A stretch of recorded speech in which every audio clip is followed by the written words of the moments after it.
I got my hands on a new mirrorless camera from Canon, the Canon EOS R5 Mark II. Today I'm going to share my experiences with some of the new and improved features, including autofocus upgrades, lightning fast electronic shutter, and even a new pre-continuous shoot mode.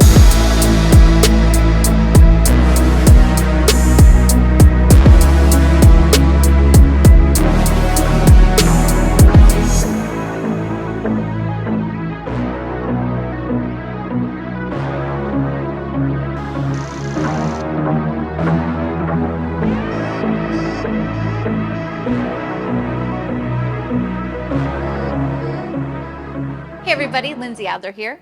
One of the perks of being a Canon Explorer of Light is that I get to be one of the first people to put new gear through its paces. And of course, I'm always thinking about how the gear can serve me better. In other words, how's it going to make my life, make my job as a professional portrait and fashion photographer just a little bit easier? I spent the day with the Canon EOS R5 Mark II mirrorless camera, and here are some of the highlights, some of the things that got me excited about adding this new tool to my kit. Now, first of all, I was thrilled to find out that this camera has done a lot to help me better capture motion. And recently I've been playing around with motion quite a bit. For example, have you ever shot movement like a subject jumping? Maybe they're flipping their hair or some sort of decisive moment where everything has to come together, but you realize that you missed the perfect frame by just a fraction of a second. The R5 Mark II has a couple of things that's going to help us out.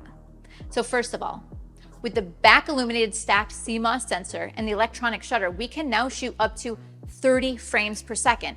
And, important for how I shoot, it can capture up to 20 frames per second with flash. Now here I tried shooting splashes of water. I definitely needed a fast shutter speed and a lot of frames per second to help me capture those water droplets frozen. I wanted the perfect moment. So at 30 frames per second, I got tons of images to choose from where I can now pick the right combination of the expression, the splash, the composition, the pose of the model, where it all comes together. Now let's say that I'm photographing a model where it's all about the flipping of the hair. I know in the past I've actually run into a couple issues.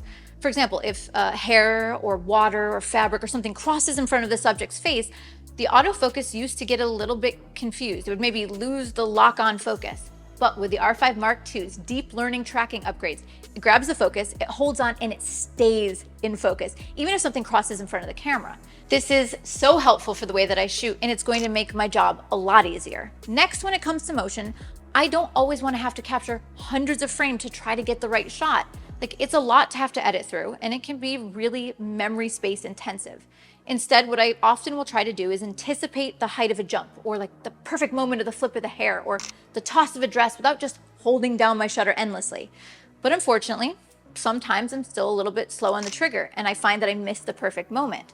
So that's where the new pre-continuous shooting steps in and saves the day. So when this is active, I hold down the shutter halfway, and it starts buffering images for about a half a second before I fully press the shutter and take the shot. So what this really translates to is, even if I miss the moment when I press the shutter, it also captured a half a second before, which helps me increase the chances of capturing an image where everything comes together, again, for that decisive moment. Now, of course, the camera has a bunch of other upgrades and capabilities besides just autofocus and high frame rates. It also has improved low light and high ISO capabilities. Let's say that my concept, maybe for a fashion shoot or a portrait, requires me to shoot at night and in the dark, low light.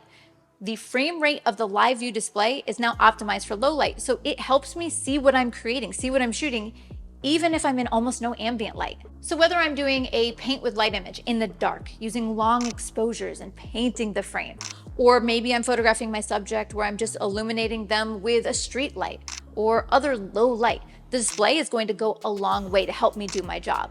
Plus, I can confidently shoot at high ISOs and still achieve really clean results.